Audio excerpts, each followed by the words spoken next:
Welcome to Built to Last, the podcast where entrepreneurs share real stories about the triumphs and challenges of building enduring success. Hosted by Colby Jardine and Levi Lawrence, this show is as much about learning as it is about sharing. Every day is a learning curve, and Colby and Levi invite you to join them as they uncover the habits, mindsets, and strategies that help organizations and individuals thrive.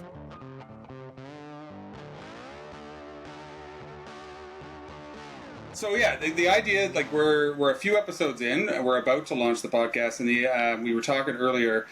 The tentative name we're still kind of confirming. Would love some feedback later. Is Business and Beyond, and it's all about the candid conversations around thriving both at work and in life.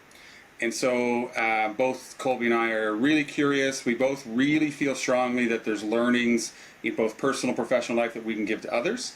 But there is going to be a bit of a random flow and a lot of us scratching our own itch. There are lots of things in your world that we're excited to learn about. And I know that others will as well. So, and you feel free to scratch your curiosity itch as well. We'll go both ways. I think it makes sense to start out. We don't really like introducing people and getting it wrong or reading a bio. I hate reading a speaker's bio when I introduce speakers because I bet you've given that intro quite often. So I was wondering maybe just for the people listening who don't know who you are, if you want to just introduce who you are and what you do before we launch into the rest of the conversation. I can do that. Yeah, and it's funny, Levi, because exactly the same. Like when my teams give any level of speaker bio and they read it out, I often will hear it, and after like the 7 minutes of introducing me, I will often go, geez, I'd love to hear from that person, like whoever that is. Sounds amazing. So, and just to just scratch the first itch, and before I take us off on a tangent, but you've given me permission to do it, and particularly how Colby and I always quoting movies together, that it's if you've seen Rocky IV, which again we talked about yesterday, probably should be standard watching. That's how Apollo Creed is introduced, right? He's got that entire list of names, and it's like, oh, I'm almost done yet. It just keeps going on. Count of Monte Cristo, Master of Disaster, just keeps going on and on. So anyway, but maybe you'd cut all of that out. Who knows? So yeah, I'm Anthony. I'm co-founder of People Partners. Here in Australia is where I live, but a lot of my time is spent around the world now through North America, so Canada, US, and we have offices in Philippines and South Africa. And when you look at our company, you'll see outsourcing and offshoring, but as I'm sure we'll investigate as we delve deep into some of the questions you have for us and some of the stuff I'd love to hear about from your work on modernisation, we're known as myself and my co-founder, Ruben, are known as the workforce engineering or re-engineering guys, because that's our secret sauce. So long story short, we work with companies looking at their entire org charts or accountability charts to identify constraints with onshore team members, whether that be Canadian, US, Australia, New Zealand, Singapore, etc., and identify where those constraints are, all the $6 an hour tasks that are getting stuck on their plate instead of the $100 an hour tasks that they were employed to do, stripping those away and forming roles that will take place to be their offshore team, which we will then recruit and hire for them. So that's the outsourcing and offshoring piece plus the re-engineering piece, and I'm sure we'll kick into some cool examples. So yeah. Yeah, I'm really, so we had talked, and we won't talk a lot about what we do, hopefully that's been covered, but we do help organizations understand what modernization looks like for them.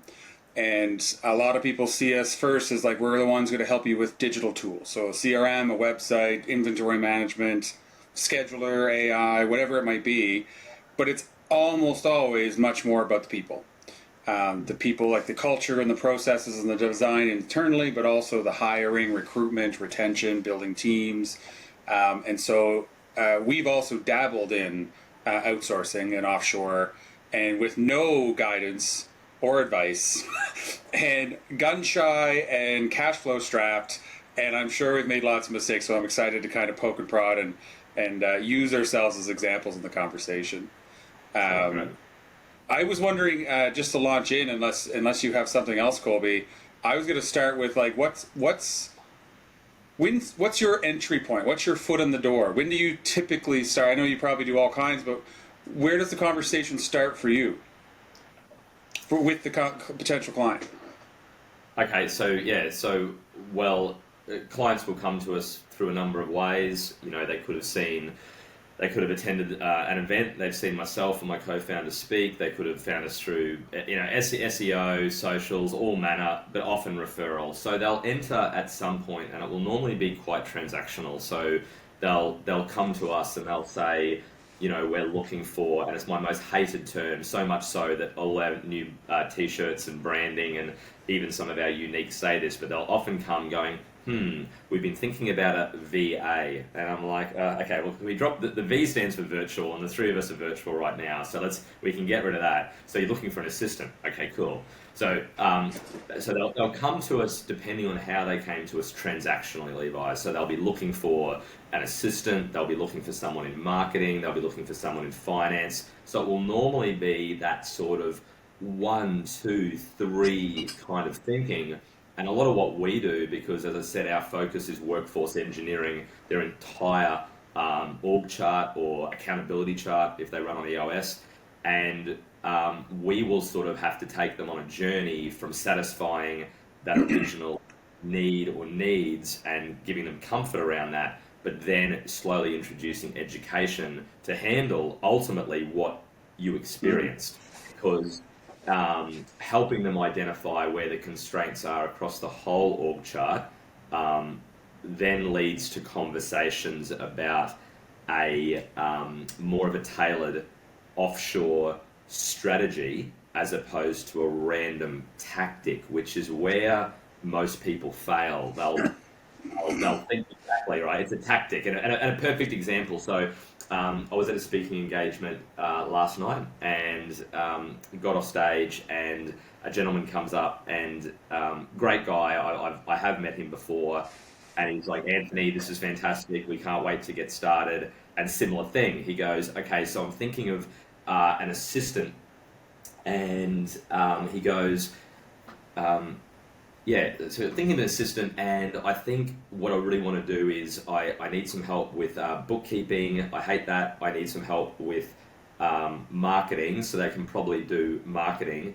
I also know the website's a problem, and I hear AI is important, so I guess they can do AI too. So anyway, so there's two things here, right? So then I just said, look, just to clarify, I said, you've got a pretty sizable organisation here in Australia, right? And he goes, yes. I said, well, how many onshore staff do you have? And he goes, 120. And I said, well, just let me start to set the scene for you, because there's what you want, but with my heart, there's what you need to be successful. So with 120 onshore, you probably are looking at 40 offshore. That's what you need if we look at that entire chart. I already know those numbers. Now, it doesn't mean you have to do it tomorrow or the next day, but over the next 3, 6, 12, 18 months, that's going to be your journey. And I can also tell you, what you've described is not one person. You've described someone to build your website, someone to maintain your website. There is an assistant there. There's a bookkeeper there. AI. You need a Python developer. So it's helping people, Levi, understand the reality of what they need, and just if you can't find this person onshore in Canada or the US or Australia, you're not going to be able to find them, in the Philippines or South Africa or Colombia, etc. So that's... And how does that, so you've obviously had that conversation many times. Yeah. So how do people receive that information, and what are kind of the next steps that you guys take? Yeah, so we have a process, and it's evolving. It's always evolving. After 14, 15 years, it changes. So again, it really is, and it depends on which one of our teams, because obviously, we are dealing often with business owners and entrepreneurs, or in larger organizations, with their COOs, with their integrators, etc. And people can have very, very strong personalities. So they can come in, with And we've all studied personality types and temperaments and where we sit on these profiles. So again, it often depends on people's readiness, and it often depends on their openness, and it often depends on their personality, and probably it stems from there. But let's assume all things are equal. Let's assume that our people, business owners, leaders, entrepreneurs, managers are open, and let's assume that our partnership consultants are, there's a good vibe. It will really be those two things. It will be identifying and giving them the understanding that, yep, we've heard you, and we can see that those are immediate needs, or that role or those 3 roles are immediate needs or shark bite problems, as we call them, because you're hemorrhaging time or money. So we can see that needs to be filled. We get it. So we'll give them confidence that we can go ahead right now and satisfy that. However, what you need is to look at this as a strategy. So we'll attempt either in the second meeting or after we get them started to do a workforce engineering workshop where we do look to go into their org charts and accountability charts and better understand, get rid of the titles, get rid of what you think they're doing, but really go into the day-to-day tasks that person and that person and that person are doing. And then we have a process that allows us to go, all right, well, that's a $6 task, that's a $6 task, or here's all the things that aren't in the strength and passion zone. So let's just copy them out, paste them into a bucket, and then there's a tool that we've developed that continues on. So yeah, there's a bit of a process, and we're, more than anything, we're giving them a muscle or a new way of thinking, if that makes sense, Colby. Oh, I think it really does make sense, because I think one of the key differences I now understand is we meet people. Typically, we work with what we call as traditional or mature companies. Like, we're rarely startups, rarely, what you would call modern, but looking to modernize for a reason, some kind of transition or change coming in their world, succession, what have you. But I would suggest that most people we work with are not necessarily coming to us yet open for, they know they need something, and it's process or it's efficiency or it's a new website. But then we're typically the ones introducing outsourcing, virtual work at all. Like you mentioned, everybody like first Zoom accounts, or AI is like first, how do we look at that type thing? So I think we'd have to we'll be 2 steps prior, because they're not coming to us ready for outsourcing. But in the meeting of talking what their goals are, we're like, have you heard of this? Let's have that conversation. And you've made a good point, because no one really is. Well, it's not true. It is more and more now. But as a rule, traditionally, no one is going, oh, I can't wait to outsource or offshore. Now, that's changed in the last few years, and particularly through peer groups, and like mentioning, Colby and I are in the same chapter in Canada Bridge for EO. So more and more entrepreneurs and leaders talk. So it's become more popular. But over the years, what we'll see is 2 things. It'll be, number one, I need to expand, or I need to find roles, and I can't afford to do it. So that will be the first thing. I can't afford to do it, so I need something. Then the second thing would be, I could afford to get this role, these 5, 10 roles. I just can't find them. There's no talent here in my local market. And the local market could be a state or a province or a country. So often that's what it is. It's either I can't afford a roles, or I can't find them, because for lack of a better explanation, if I was getting real, there's some entitlement in our countries.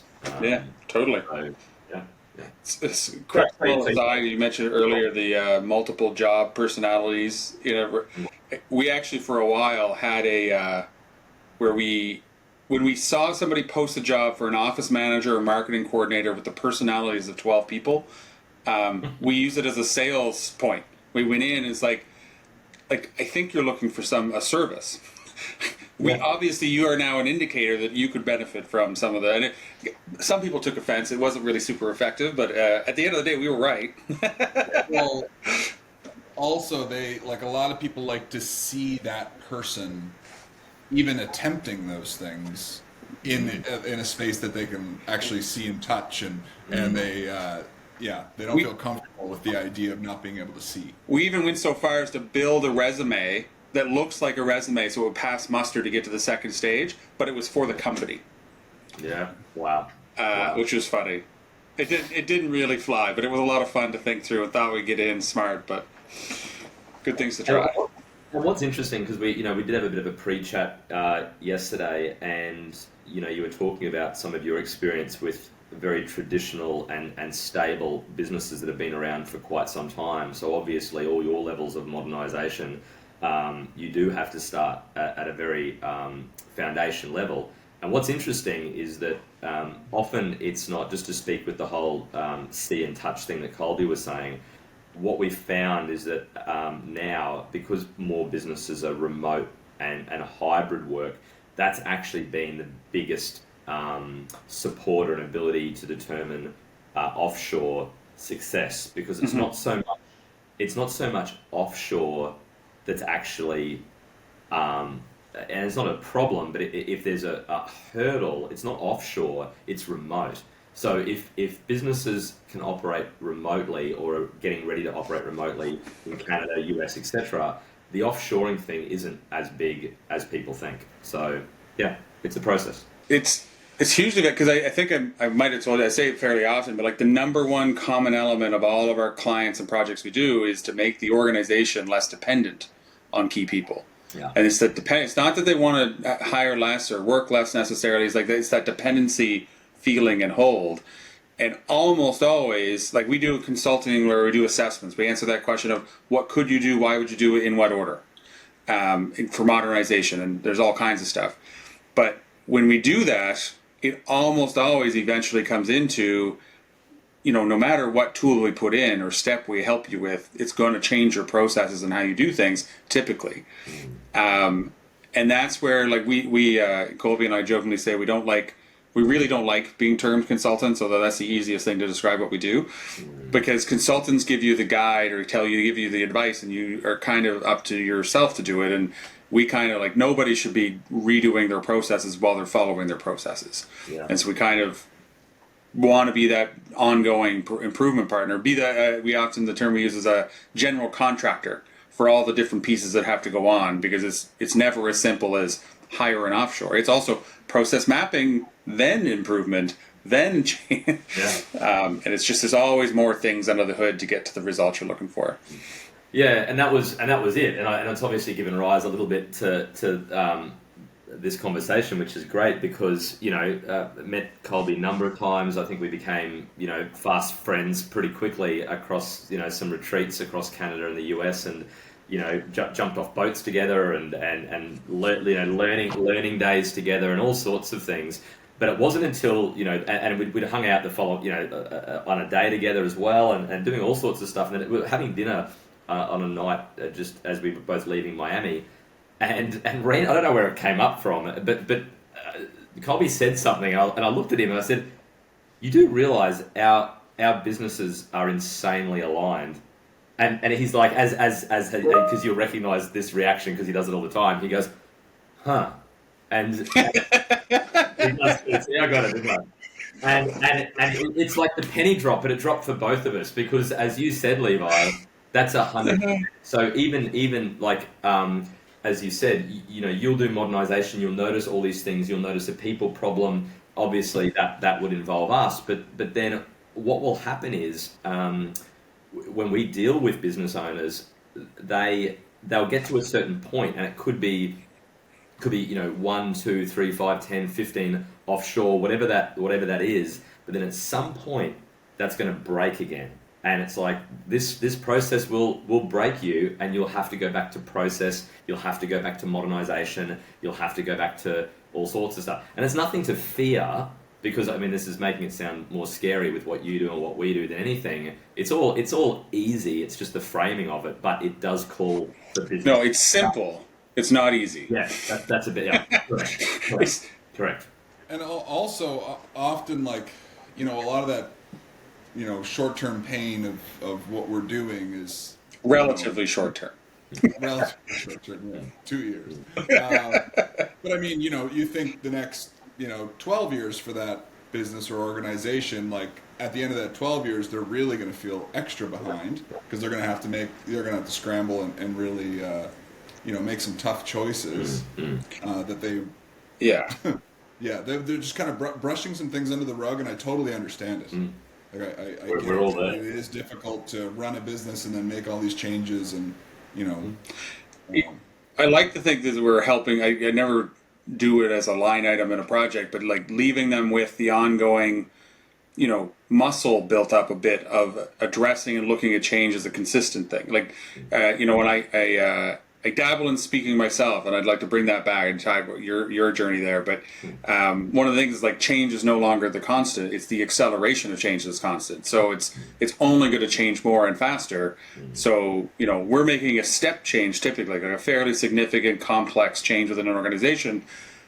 But as we do that, we're like, all right, this isn't going away when we leave. Like, it's just a forever thing. Yeah. Whether it's us or you build the muscle internally. Yeah, and there's a piece there as well. So building that muscle and that education, because, and you know this, we're either dealing with owners, entrepreneurs, and leaders that you're like, you work with them and like, why don't you know this? Or alternatively, just again, highly competent business people, but it's just, everyone has their strength and passion zone, and there'll just be that slight tweak. And if you can educate on what you're doing and give them that muscle, and we're the same. So what's interesting is that the story of how People Partners got started. I met my co-founder 26 years ago now at university. Completely, we were in the health sciences. And he and I became fast friends and did all sorts of things together, from mini projects at university to snowboarding, and then we started realizing, before entrepreneur became a cool word, that's what we were. So we had multiple businesses over the last 26 years together, but the big one before that gave rise to People Partners was a training organisation here in Australia. So, and this is speaking to that education, Levi, and that what you want to leave them with, which will continue, as Colby was saying. So, what happened is that we had a 3-story office in Brisbane, which is where I live when I'm in North America and Canada. So we had a 3-story office. We had about 90 staff, so onshore, 16, 18 cars on the road, and a very complex face-to-face workforce. Very training. It was teaching hospitality and commercial cookery. If you can imagine, it's called a registered training organisation, which means it was nationally recognised qualifications that sat between high school and university, so in that middle section. And what happened is that about 70% of our money, our income, and you can imagine it was sizable at that size, was dependent on government funding. So the government doesn't fund us directly, it funded business owners for training their staff, which were our clients. But long story short is that they slashed that funding overnight. So you can imagine that Sound familiar, Colby? So, you can imagine, and everyone listening that's an owner knows this feeling. It all of a sudden, we are sleepless nights, more so than normal. Business owners always sleepless nights, but more so than normal. And we're trying to figure out, how do we look after our clients? How do we look after our staff? What's going on? Now, this was, well over, a decade and a half ago now. So what I'm about to say, which is what gave rise to it, but it wasn't common back then. So we realized we had to do something, because we go, how do we have this operation run and not be disrupted? But, our payroll is like millions and millions and millions of dollars. Like, how do we do this? So we knew, and it was ironically through EO, Colby, through Ruben's connections in Australia, that we started to play with Offshore. And we looked at different countries and different opportunities. We took massive action. Ruben moved his family over to the Philippines. We bought commercial real estate, put everything on the line, just put everything on black or red or whichever way you want to go. So again, it was a young man's game. We could not do this. Our risk profile is still pretty high, but that was insane. But this is where I'm going with this education, right? Is that this was the question we asked ourselves, and this is the biggest mistake people make with offshoring and outsourcing, is if we just said, what roles could we offshore? We were a face-to-face training organisation in Southeast Queensland. So we would have gone, well, probably a bookkeeper, maybe someone to answer the phone. That's where and that would have made no material difference. That wouldn't have changed anyone's life. So we then had to go, how else could we cut this? So after just insane brainstorming sessions and sleepless nights and all sorts of stuff, we've gone, well, what if you started like segmenting our roles? Like, what if we just completely rethought what we now know as process, right?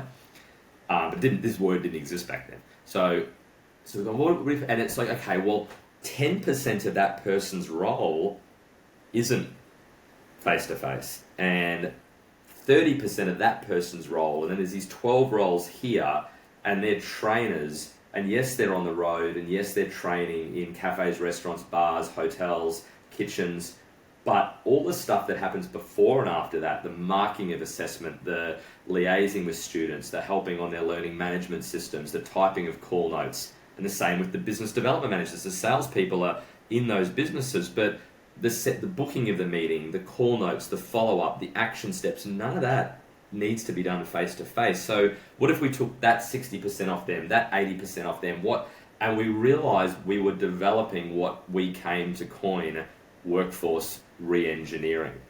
So when you understand that, and that's what we teach our clients, is that muscle, and therefore we allow them to do that for themselves, and then it obviously culminates in us recruiting and hiring their staff. But that's the education and the muscle, because when they understand that they can approach roles differently, then the world opens up for them. So, yeah. I'm blown away. That's a great story. I didn't know that full story. That's awesome. There you go. Good for you. Yeah. That's really cool. I want to segue there and use, so when a company's not ready or are not at a point where they need to put it all on red or black, when does it start to make sense? Yeah. Is it like single person, self-employed, single shingle should be looking at this? Is there certain industries that should avoid it? Like, how do you answer that question? Is this for me? Yeah. So as I said, whilst I love, onshore 5 to 300, and definitely it's economies of scale, like what we can do with organizations of 50, 100, 300, significantly changes their world. But yeah, I mean, we all have been there before, where we start off that first staff member, those first 2 or 3, and in Australia, it really is, where am I going to come up with $100,000 to $200,000 a year to pay this person? It's an enormous leap. So subsequently, we see offshoring being more and more popular for the solopreneurs or the digital nomads, because we get a position now where they know they need leverage, but they can't afford to find a full-time staff member. So what we say is, well, you can afford a full-time staff member, they just can't be sitting next to you in Canada, in America, in Australia. So yeah, Levi, whilst the significant step change doesn't happen, we see more and more clients that are just solo shingles, as you called it, but it's their first step into employment. So yeah. Well, that makes sense. Slight kind of side, how are you finding the right people to fill the roles on your end? Yeah. How many people are involved, and how are you, is it a certain level of education and all sorts of different industries? Like, how do you go about finding, and then also making sure that you're filling the capacity of these people as you might flex up or flex down, if that makes any sense. Yep. Well, I'll try to explore that, and you can tell me if I'm on the right track. So, well, first of all, like any business, our business at People Partners is, lots of divisions, and our recruitment division, our talent division, is probably our largest. And as a result, that involves recruiters, and that involves operations coordinators, HR advisors, and without going into the nuances of all the roles, that team has to be significant, because they are effectively, if you imagine a traditional recruitment company, in Canada, US, Australia, that's what we're doing. We're taking job descriptions, or at least task and experience requests, and we're advertising. Where our system is that we do round one interviews, reference checks, phone screenings, and then we endorse to our clients for their round two, and they're of course then going through what we provide them. We're booking in their interviews, sitting in round two, etc. So in terms of how we find the talent, we effectively, if you think of our company in three things, there's the strategy side of it, and there's teams and divisions that handle that at the beginning of a relationship and once they're a client, and then there's recruitment, and then there's employment services, and then there's teams within each of those three aspects. So how we find talent is we have a significant team that headhunts and looks for them. Lots of hard work. That's and the second part to that question then is there the onboarding process for someone to work with people partners, is there I assume there's a way that you do things and approach things, and so you've kind of designed and built that, and that there's a standard to working at people partners across the board. Yeah, and do you mean our internal team, or do you mean the staff that we will employ for our clients? The staff that you employ for your clients. Yep. So again, it's an interesting thing, because again, I always talk about we handle the defense versus offense. So very, very North American analogy I've had to develop, right? Certainly not the Australian one. But so we'll again do IT, cybersecurity, payroll, productivity monitoring, and a whole range of shopping list of items as an ongoing service. But I always say that they are employed to work in that org chart and the accountability chart. So we do a lot of education for clients to help them really get prepared for that. But through our meetings and through our process, Colby, it's quite it's not as daunting as I'm making it sound out. Sometimes I go off the other spectrum just because I want to encourage people that it's not. Because here's the thing, the biggest time if it fails, this is where offshoring or outsourcing has failed. So if you ever hear, that doesn't work, I'll tell you exactly what it is. It's because people will treat, first of all, it will be a tactic, not a strategy. So it'll be one random person sitting there, and they will treat them like a robot. So again, they've probably gone, there's 500 things that I or my company doesn't want to do. You do all of it, knowing full well, if they were really asked about it, that's 10 roles, because, and I'll tell you another story in a second. So, but they don't communicate with them, they don't train them, they don't meet with them regularly, and therefore they can never perform. So as long as there's, good onboarding, good introduction to the team, the systems, the process, regular meetings or communication, you're never going to go wrong. So it's obviously very much a two-way street that the company needs to be hyper aware of. Yeah. And I think I'm hearing, I don't think I fully realized I did. So we've done a couple different things. We can roast us here in a sec, but we did go down the rabbit hole of some of the places that do offshoring for the virtual or the assistants. But all of the companies we interviewed, and we didn't really pull the trigger on them. Our contract and our financial relationship was never with the individual who was going to work for us. It was always with the center organization who would hire and fire and replace and move, and so it very much was like we were asking for the service. They weren't really employees because they could change. And that I think is different from what I'm hearing here. This is actually the support and systems, but the actual contractual relationship is employee to company. Yeah, well, contractually is with us, but Yeah, so, and again, I mentioned, not that this is a plug, but I mentioned EOS. We run on operating system. Yeah. Other businesses do, scaling up. So just for anybody hearing that, it's Entrepreneur Operating System. Yeah. And there's a whole conversation around it. It's like somebody should have a system. That's one of many. I do like it.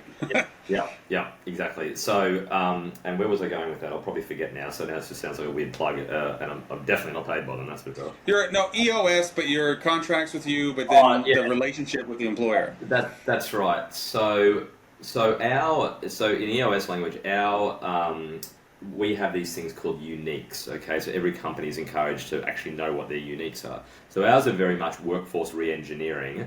The fact that we do not have a bench, so we go out and recruit specifically based on the needs of the client. And the third one is transparent pricing.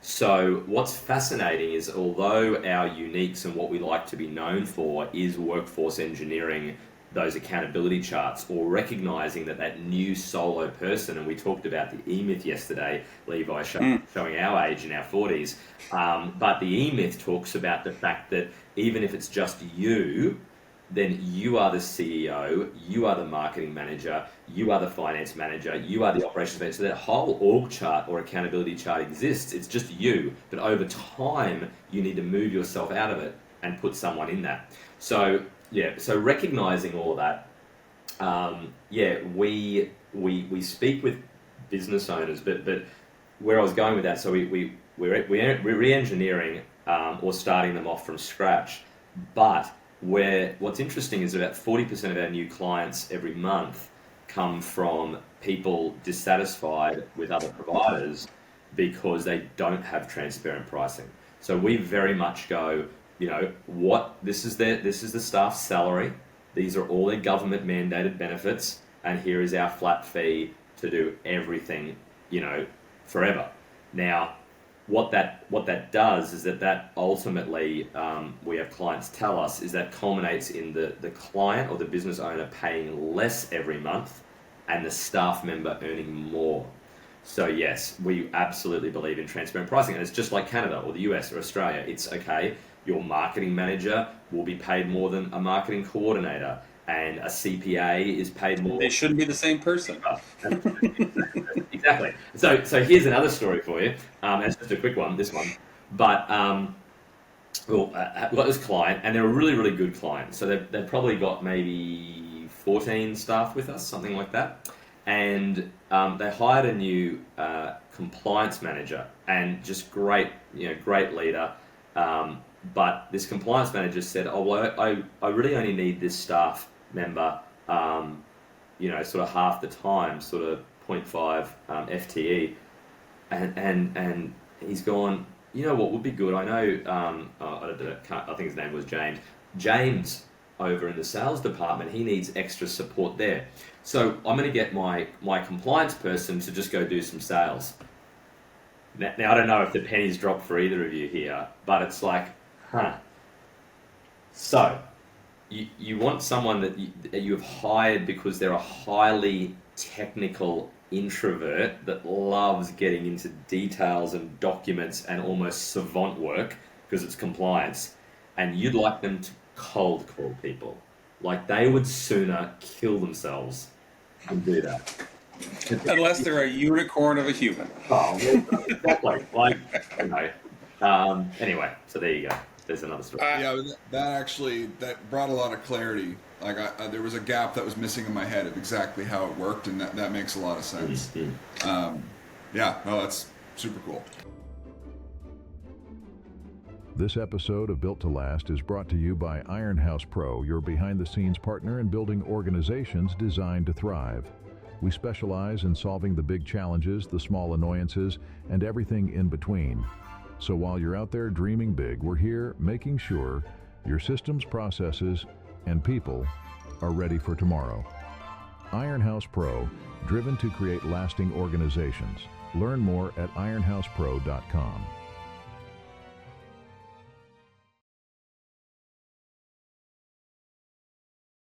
I do want to come back. I feel like we've spent the last hour just chatting up on the business side, and I still have questions. I haven't even asked the ones on my list. Cool. But I have a personal question I wanted to ask. Is you're working internationally in a large geographic, and we've talked about the travel you've done, and how you met Colby in Miami, and you're now in Australia, and you were in Winnipeg, and I've done some travel, mostly Europe and North America, but working over those time zones and building those relationships, and less about the business side. I think I understand that, but how have you made peace with that on the home front and like your one life? How do you? And I assume it's a choice, and that you're doing it not because like there's probably a dozen ways you could do it and avoid some of that if you wanted to. Like, talk me through that. It feels like you live a life of intention, and so I want to know some of the reasoning around how you've built that. Yeah. Okay. So that's right. So I live in Australia, as does my co-founder, and we're both fathers of 2 kids each. So he's got 2 boys in their mid and late teenage years, and I've got 2 young girls, 9 and 7. And yeah, it is a big sacrifice for us, but it is the reason for it is that we're we call ourselves anywhere leaders. So we built a business where, again, this conversation could have happened next week when I'm in Bali with my family. It could have happened anywhere around the world, and so does our business. So we are anywhere leaders, but the 2 things is that we we're very dominant in Asia Pacific, and we know that what we offer is not done in the full sense in North America. So it was the decision after over a decade to expand into that market, and so that requires, and we know that there's a number of partnerships and groups that members, whether it be EOS, Visted, I'll name a whole heap, EO, whatever, it's all business leaders and entrepreneurs. So it's very heavily event driven. So we drink our own Kool-Aid. So we have 0 onshore staff members in Australia, US, Canada. So we drink our own Kool-Aid and we show companies what's possible. So that means all of our staff are in South Africa or the Philippines. So for the time being, my co-founder and I like to be at those events. And then, so there's that piece. And then the second piece is that I did join a bridge chapter into Canada, hence how I know for EO, hence how I know Colby, and my co-founder has joined a bridge chapter into the US. So the thing is, what sees us go overseas a lot is not to work with clients. We can do that from Australia. It's because that some of our growth aspirations are around events, and our personal growth journeys are with international EO chapters. So that's what drives us. But we know that's for a season. So we're inventing, reinventing our businesses just like you guys are at all times. Yeah. So it's definitely, like, from a personal note, to be honest, it's definitely not sustainable, because my little girls, it is very hard. And whilst our conversation at home is, okay, well, how are we going to manage this for next year? And an easy solution would be for them to follow me, or for them to top and tail my trips.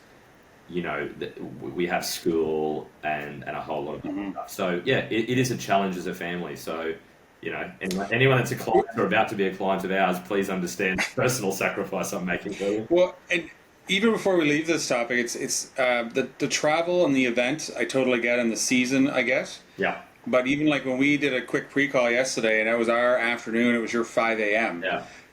There's also a consistent grind to it. And I was just wondering where, like, when I'm in a peer group as well, and we talk a lot about, it's no longer about work-life balance. It's about having one life. And sometimes, I'm more business. I'm like, I don't have to use the same balancing metric that the normies do, which I'll probably get yelled at for using that term. But just like, how do you have boundaries? What's boundaries mean for you? Do you have any of those things at home that you've had to come up with all the time zone changes? Yeah, so there definitely was aspirations when we launched to North America that our days would be 4 a.m. to 1 p.m. or something like that, Australian time. But just being completely honest, because that's what we're doing here, right? We could do that. We have built a business for ourselves and our clients that is highly leveraged, highly segmented. So, like a lot of our clients, we're fully leveraged, but and I was probably speaking for my co-founder and I as one person, probably just because it's like a second marriage, 26 years, right? But we're for lack of a better stereotype, we're Gen X. We're Gen X, which means we're workaholics, and for good or for bad, that is. I was hoping for wisdom to cure me of that, though. But here's the choice, though, mate. Because I'll give you an example. All right. So again, I don't particularly want to do this because I'm on a plane every other week. So the last month has been South Africa, Miami, Philippines, and I'm back here. But my family, so my wife and my 2 young girls, we're going to Bali, and we're going for 5 weeks over Christmas. So I'll work a bit, then I'll have a Christmas break, and then I'll start the year working over there. But here's the thing, is that, you could say, oh my goodness, thank goodness all that travel and all that work is over. So then I'll decompress, right? I'll be on a deck chair, I'll be drinking a cocktail, I'll be doing whatever, but it's somewhere in my DNA, and I'll speak for Ruben as well, he's similar, where it'll be like, okay, well, I've had a couple of cocktails, I guess I'll read a book, and I'll have my fiction, but it's like, geez, I've got this really good one over here about business or marketing and often for me, it's a lot more about the inner game and Buddhism or the whole inner game that you're talking about, the one life, right? That's more where my reading is. But I'll still default to that. But then I'll go, okay, well now let's and maybe I'll go play paddleball, or maybe I'll go to yoga or stretch or go to a martial art class or something. But then it's like, well, now what am I doing? Okay, well, wouldn't it be great if I could help this client? And this client, he's not seeing his family, and she's not making enough money. And so the long story short, mate, is that, I don't have to work. But I think it's just, for me, if I'm only answering for me, even if I don't want to, I don't think I'm capable of not. So it is a choice, but it's just who I am. So that's the most honest, self-vulnerable. Yeah. And I don't know if that could piss people off. That could make people go, well, that sounds. No, I think more people have to say, because there's not too much. There's a lot out there that is the 4-hour work week. We're gonna have these boundaries, and I'm gonna outsource or offshore so that I don't work as much or at all. And I see more of what you're doing than I see the other.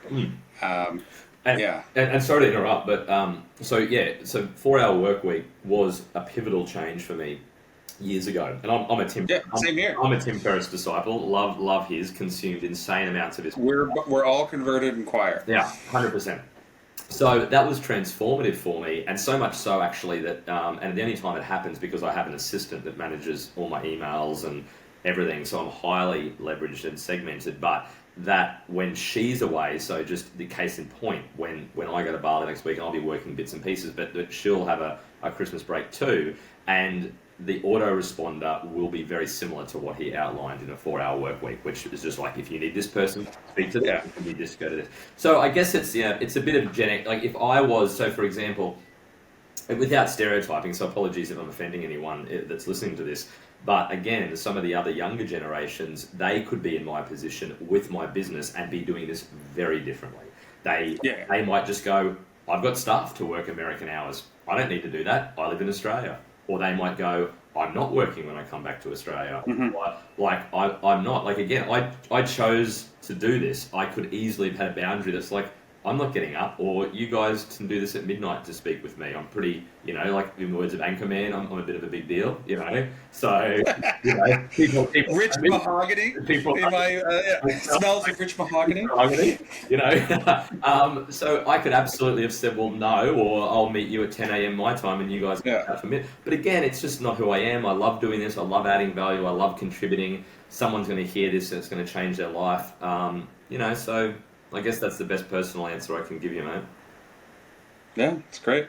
And when I say people about the 4-hour work, it's the people who all they use is the title of the book. Yeah, it's definitely a catchy title that makes you pick it up. That's how the other partner that you haven't met yet, that's how we met, was talking about the 4-hour work week. We were in a cafe, both partially unemployed and trying to figure out what to do next.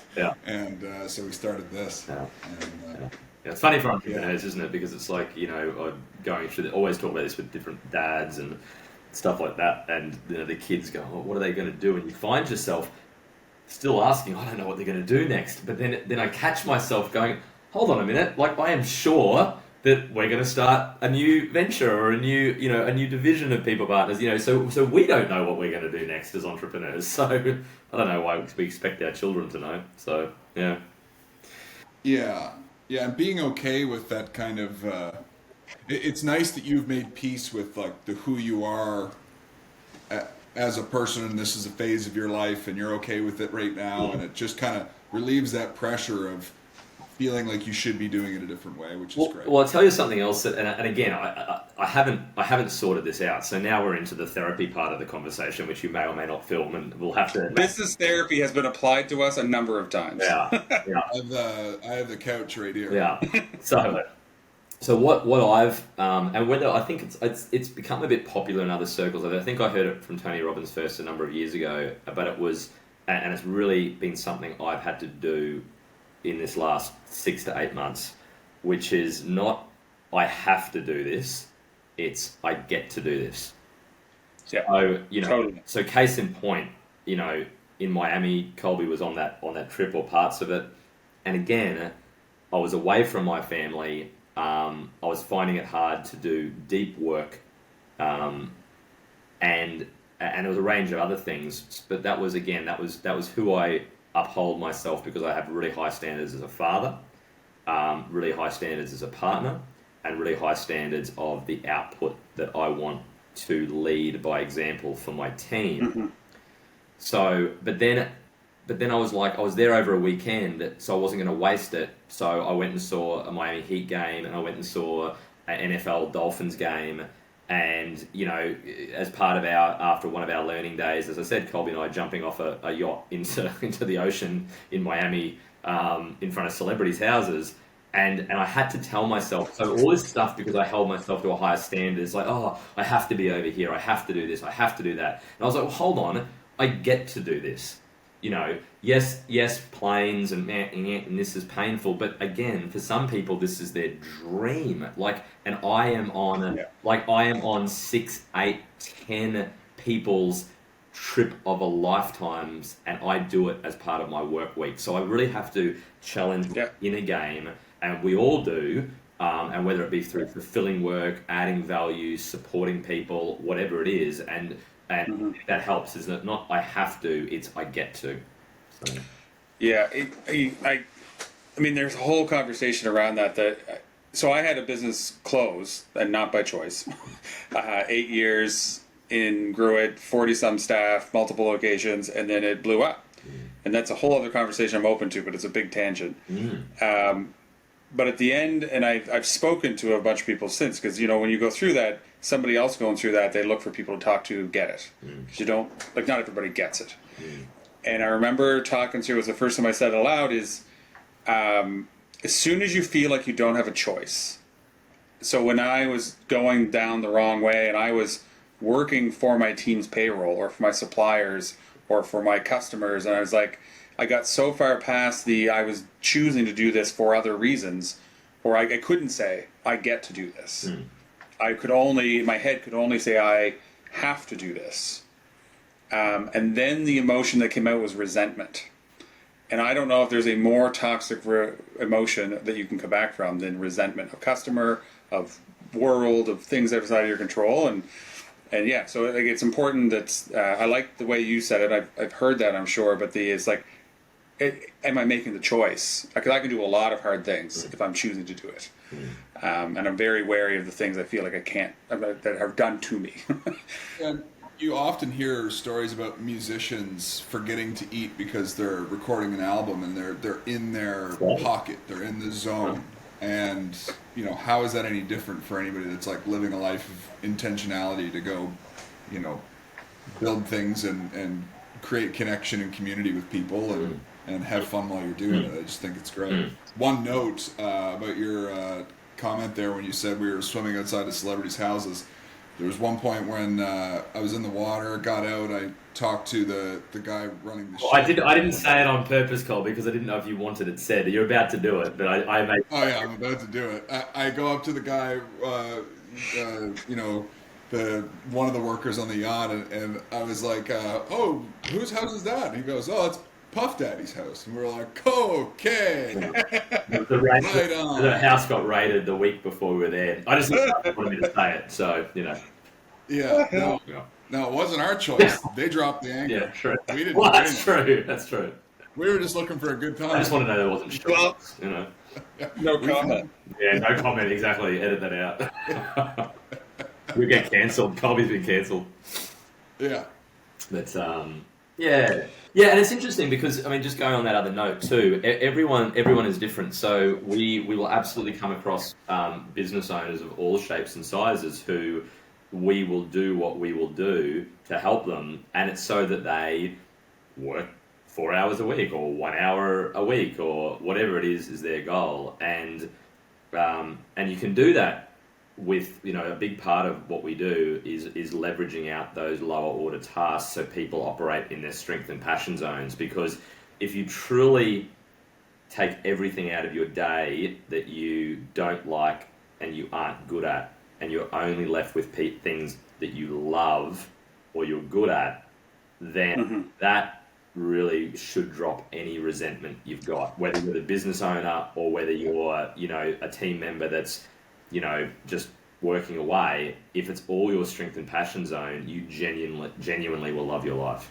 So yeah, I'm a big subscriber to the Strengths Finder kind of thought process, like Gallup Strengths Finder, like spend more time in developing the things you're good at and give you energy, and less time on overcoming the things you're not, and like it's just makes so much sense.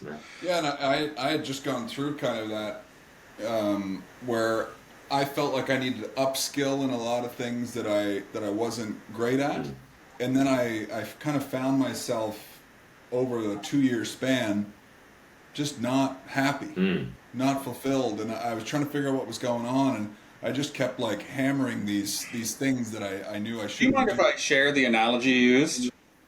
Yeah, sure. Go ahead. So we had this conversation because we noticed it, and so we have all kinds of systems and tools, and we try to do what you say, you know, follow what we preach. And so we have CRMs, and we have automations, we have scheduling tools, we have all kinds of stuff, and we've also gone through advisories, and we have learners and advisors and all this stuff. And anyway, it came to, and we realized that Colby wasn't happy. We're trying to redefine what sales and business development, because there's 1,000 ways to do that. We don't have to follow any one plan.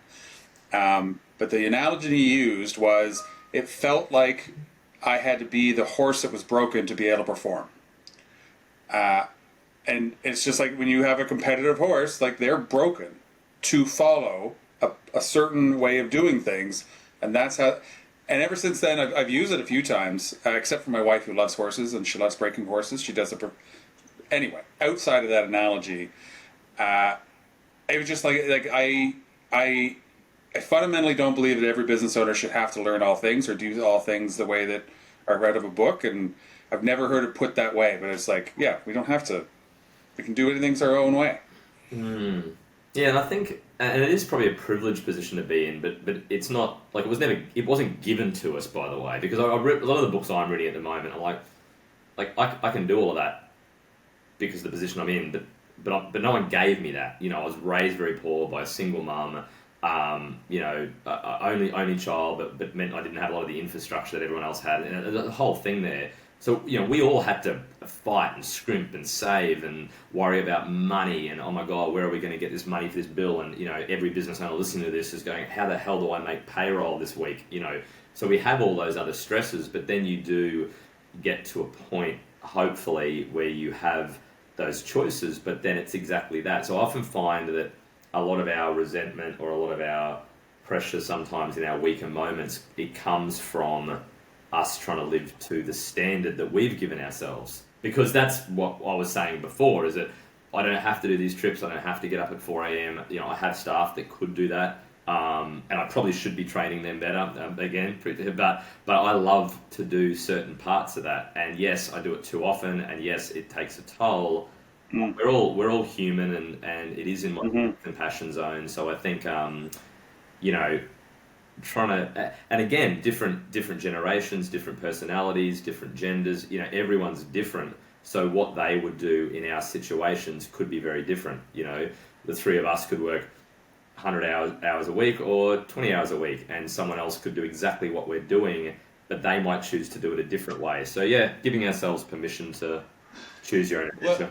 Well, that was part of the you know, really doubling down on this podcast idea is like, how do we make this business development thing fun? How do we get people to kind of get to know our personalities a little easier in a fun way? And this was like, well, this is a no-brainer. We could do this all day. Yeah. And because all of the tasks outside of this room can be processed and delegated and supported, right? Yeah. So it's great. Yeah. Absolutely. I can keep going through a list. Do you have any questions for us? We haven't been giving you a second to talk. Well, no, I have talked a lot, but yeah, I suppose outside of, because we, you know, in a modernisation process, we absolutely live inside the people puzzle. Okay, and obviously, you know, people are the best and then the most challenging part of anything. So for me, I'd be super curious to understand with modernisation, and you've referred to it a little bit, but yeah, tell me about how some of that presents, because as I mentioned just in our brief chat yesterday, you know, clients will come to us and they'll be like, okay, we need 4 extra staff to handle this, and they're saying, because the problem is that my business partners, we don't even have a meeting schedule. I can't get them to show up to meetings, and we don't have this and we don't have that. And I'll go, sure, we can get you the staff to manage that, but I said you probably need an operating system. You probably need a business coach. You probably need a CRM. So how do you get started with someone's modernization? Like, where does the axe or the surgical knife first enter a client? I would like to say our secret sauce is we turn that into a conversation and stories, and then we come out with what that told us. But it's hard to go to the full gamut. But I think we're doing a pretty good job, and that's what we're hearing. So that's good. I think we have to break down things that every company has. And you mentioned, I think you were talking earlier, is like, you know, sort of the E-Myth thing. Even though you're one person, you have all these hats. All companies, even if you only have email and a phone, have all certain functions within your company. And so we try to take that perspective that every organization has certain things. And so some of them we generalize to start, like everybody needs some kind of work operating system. For some companies, that's going to be an ERP. For some, it's going to be a task management, project management tool. For some, it's going to be an e-commerce website. Like, depending on where you're at, what is the work that the tool that manages your work, or this combination of tools. Like some companies that run perfectly just on Microsoft or Google, and they don't really need anything else. But do you have one? And then we get into that. A lot of our time right now is spent on like our easiest thing to sell is a website, because everybody kind of needs something. But most people think of it as a business card on the internet. Yeah. And the movement now is like, it's such a core tool that you own. It's property on the internet that you own. You don't own your social media presence. You don't own your advertising. You don't own, you know, some of the content out there that is your other assets. You own this, and it could be more operational for a lot of companies. So we talk a lot about smarter websites, intranets, learning management, customer portals. You know, how can it do more for you? And once we start that project, then we see everything underneath. Do you have a sales process? Do you have a marketing process? Do you have... so we start a lot in that spot. I think the other... Like, I should mention, because I'm just listing off all kinds of things, and I once gave a proposal to somebody, and it had a panic attack. And I thought it was great, because I had a 1-hour conversation. It was super social, and I came back and was like, here's all the things you could do. And they had a full-on panic attack. And I learned a lot from that since, because he immediately saw this long laundry list, and it was I now have, I knew I was underwater, I knew I was overwhelmed, I knew I had challenges to fix, and now all I feel is like I have more problems to fix. Yeah. And so we're really quick to say and frequent to repeat that you can't do all things at once. And the idea is that it's what can you do, why would you do it, and in what order would you tackle it? And what's your horizon? Like, how far out are you looking? You can't do it all at once. So I'm wandering a bit here, but it's like I'm listing all kinds of stuff, but it's never, here's the 10 things we'll do in 3 months. It's like, all right, let's order it out. Yeah. And the first things that we might do is just spend a lot of time planning and talking to their people. A lot of time learning. Yeah, we're learning for a few months, and Wow, we're going to hang out for a few months. Yeah. We're going to be part of the team for a few months, Yeah. and then it starts to become this kind of phased approach where feels a little bit more. I should say when we tell, like, people don't like to hear months of learning.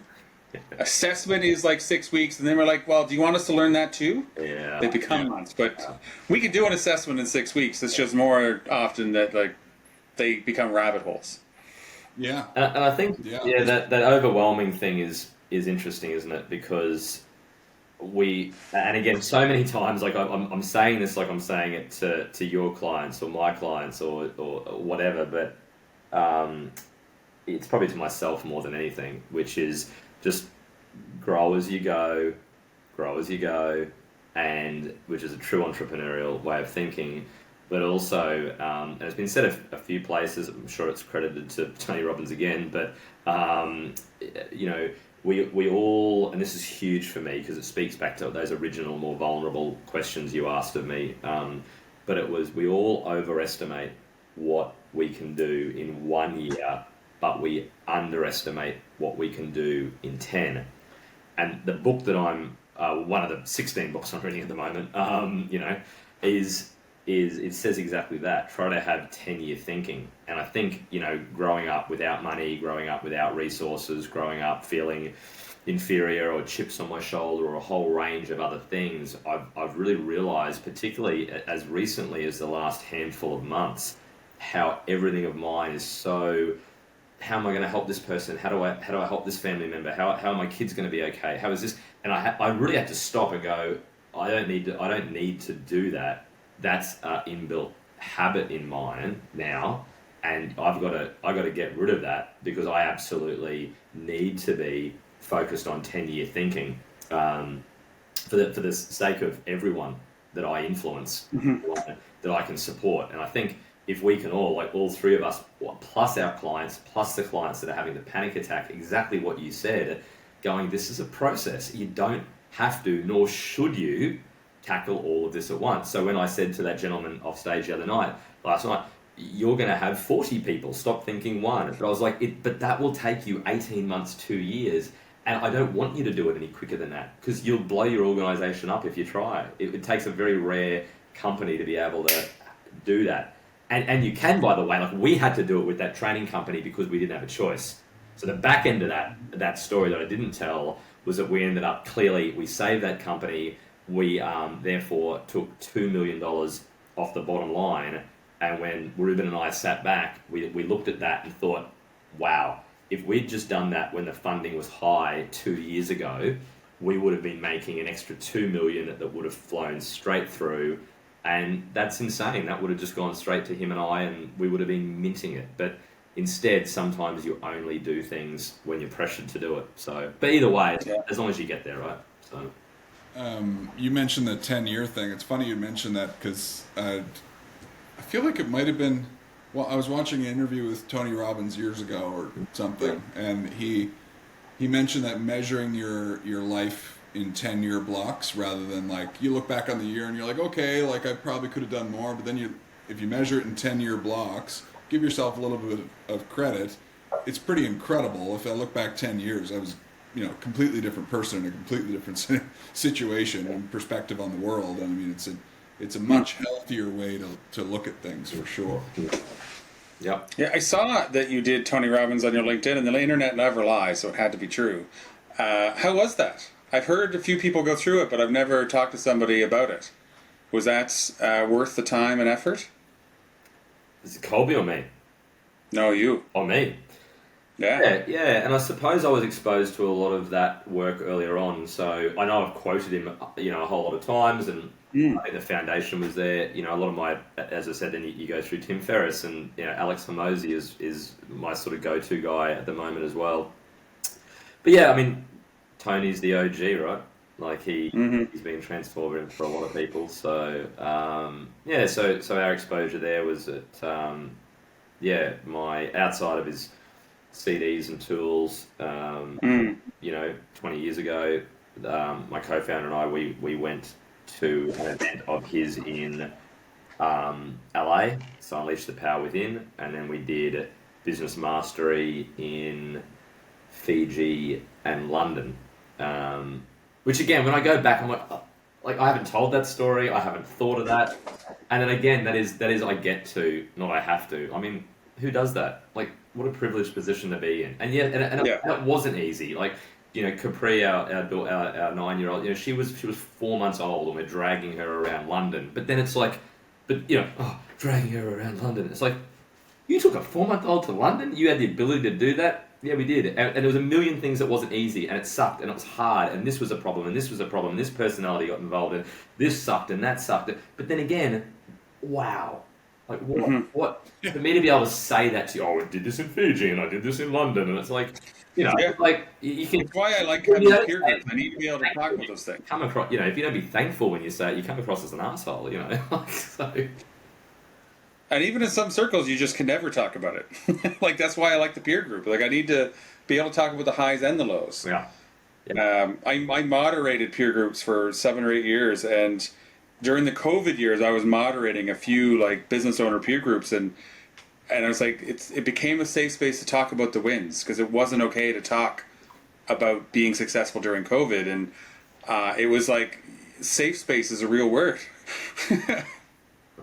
And that forum, whether it's the peer groups, it is so crucial, because I think as business owners or entrepreneurs, we often, even when we're super social, we find it hard in certain situations. So, when I'm at my parents, my kids' school, for example, there's a great group of dads there, but I live in the suburbs in Brisbane. I don't live in a highly dominant, my co-founder lives in an area near Byron Bay, which is, super entrepreneurial, movie stars, a whole thing. But, I live in the suburbs in Brisbane. So whilst the dads and the mums at my kids' schools are, as a rule, quite successful, they're just not business owners, which means they don't understand anything about our life. It's like, and you guys know what it's like. Most business owners, it's like, I can't make payroll. I'm a millionaire. I'm broke. I'm a millionaire. It's like they don't understand, because they're just on their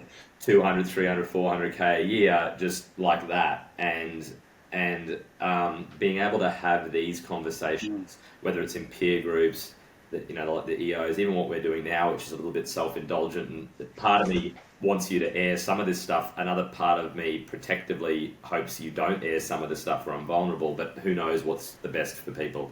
But I think being able to have these discussions, because we are quite similar as a group, and to be able to go deep really quickly with people and recognize which the three of us clearly are, kindred spirits. So immediately you can joke, nothing's off limits, just as easily be talking about a P&L, workforce engineering and modernization, as we could be talking about kids, family, relationships, health issues, fear of failure, mental health. We could probably pick any of those topics and be just as comfortable talking about them, because we're kindred spirits, right? So everything just feels with each other. You just go deep really quickly, right? So. I was just looking through my list. I have one less deep, less vulnerable question that I was hoping to get out of here. Yes. So I'm changing topics. All of your clients can be our clients. So a common, not criticism, but a common defense against offshoring, I guess, and our team has also had it a little bit as we've dabbled, is the wage disparity of going offshore.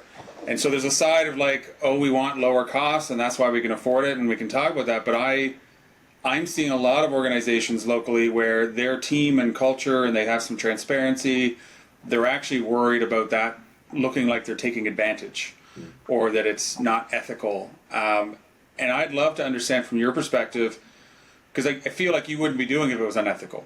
And so how do I word that? How do I talk to people who don't get that we're paying somebody $10, $20, $30 an hour for something that here is $50, $70, $100 an hour? Yeah. How does that conversation work in your world? Yeah. So a couple of things. It comes up from time to time. It'll come up if a client has a government contract, so they'll want something about modern slavery in the contract. But that's a tick the box exercise. So it really comes from organisations. So in Australia in particular, there's a sector called NDIS. It stands for National Disability Insurance Scheme. So it's normally businesses that have a heart. They're the ones that will ask the question. Otherwise, no one asks. Well, and all Gen Zs going into their workforce have a heart, so they've got to start growing one. So, so I think there's a couple of things. Yeah, because you're right. We covered our model of the transparent pricing. So that's there. Like the staff knows it, the businesses own it, know it, we know it. It's all very transparent. So there's the other component. So it just comes down, Levi, to cost of living. That's what it is. Yeah. Is it what you can accomplish and what you can have in the Philippines, particularly where we are, and also South Africa. It's just a separate cost of living. Canada is expensive, Australia is expensive, US a little bit less, but still expensive. So I've got a story. Would you like a story to highlight? Always like a story. Always more fun, right? Okay. So we're first, so in the Philippines, so again, that's where we've been there. We're employer of choice. We do a huge amount of work there. And we first went there, we were setting up our offices there, and we got a invitation to dinner. And myself and my co-founder sort of, the class system is over there. So like India as well and other countries, there's exceptionally uber wealthy people, upper middle class, and then it goes down, and there's a service class.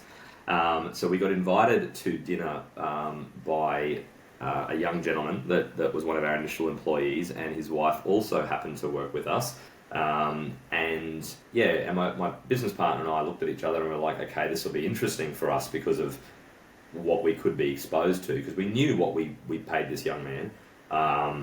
And well, actually back then he wasn't really a young man, he was probably the same age as me. I'm just looking at him now, but we'd be the same age. And we knew what we paid him. It was market rates, as we do. So he was paid well for the role that he did. But we also were still thinking like an Australian. So we went there expecting that we would be sitting, on the floor with our fingers, with cats and dogs running around, and just in a for lack of a better word, just a sort of a slum environment, to be honest. Yeah.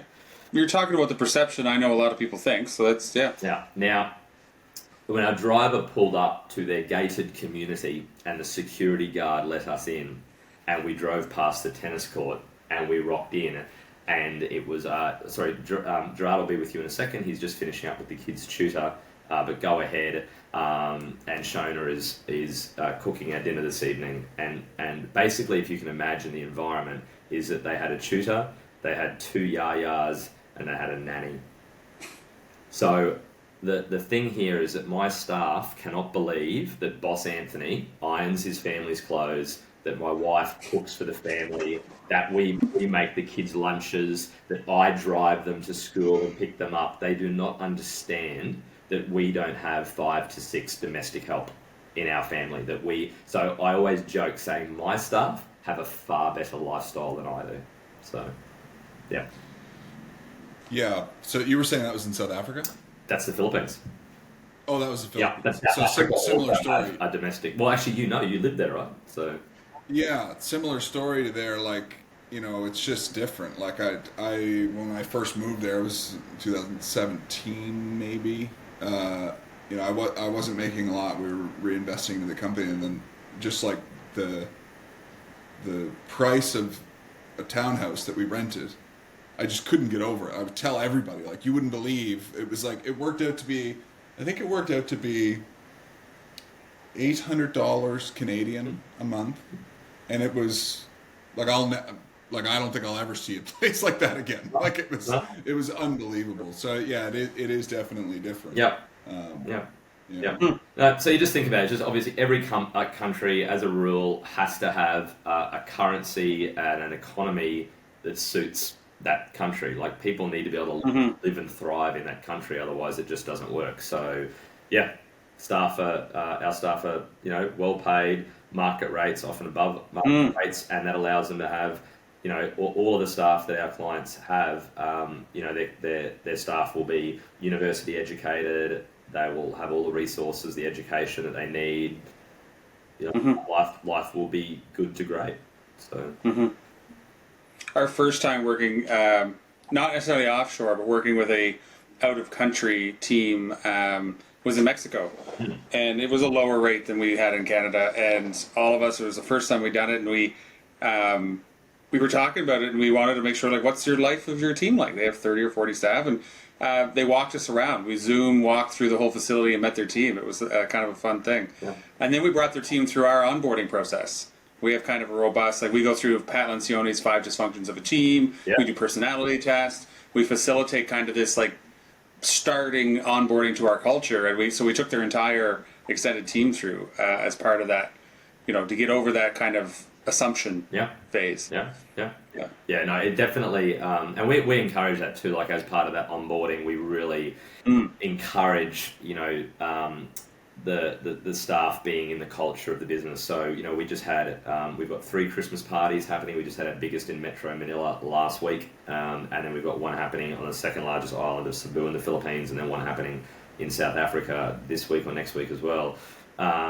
But we invite all clients over to visit with their staff. They can do that any time of year.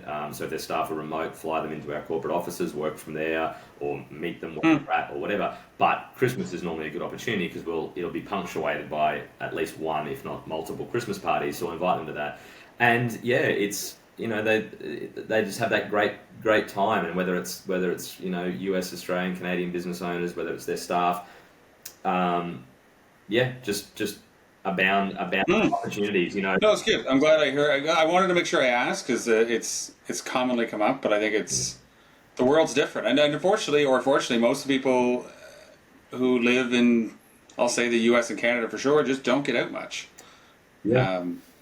So it's good to have those conversations. Yeah, it is fascinating that I'm over there. 3, 4, 5, 6 times a year minimum, and yet. People there, as a rule, have never been to Australia. It's like, I could never possibly go there. And it's like, I'm over here with you 6 to 8 times a year.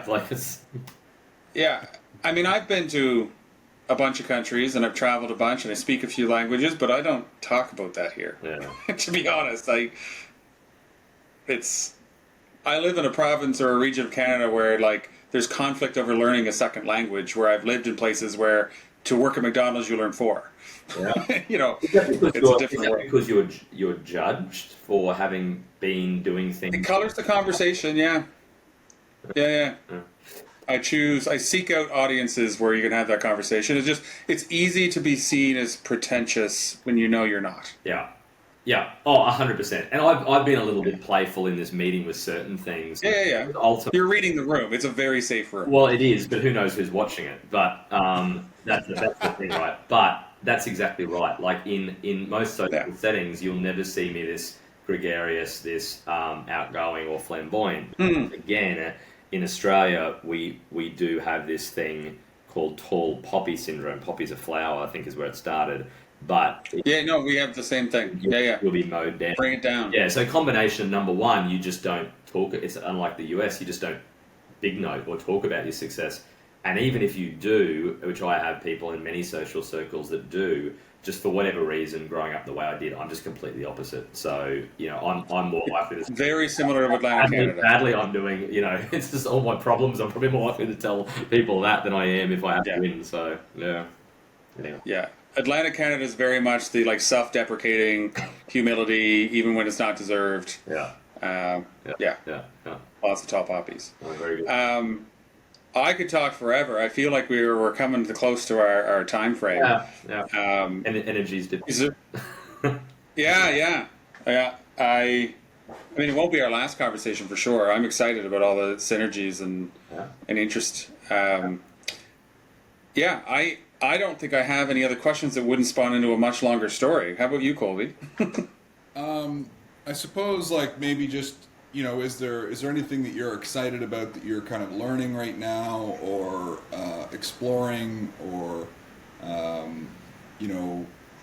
could be really anything to kind of close it out. So, like, obviously we want people to know how to get a hold of you as well, but like, is there anything that you've been excited about the last little while? Could be anything that you're working on. Yeah, so as I said, like, we're avid readers and podcast listeners, so just constantly consuming information, and myself, my co-founder, my managers, will all be on our different journeys. So we'll all be learning and reading things that relate to where we're all going, but we'll all be scratching those itches and exploring those curiosities. So I think I've probably given a fair bit of quotes and different podcasts and books in this thing. I mean, I'm reading currently, one of the other many books I'm reading is Who Not How, Dan Sullivan, strategic coach. That's a really interesting one, because that's really in our wheelhouse, of course.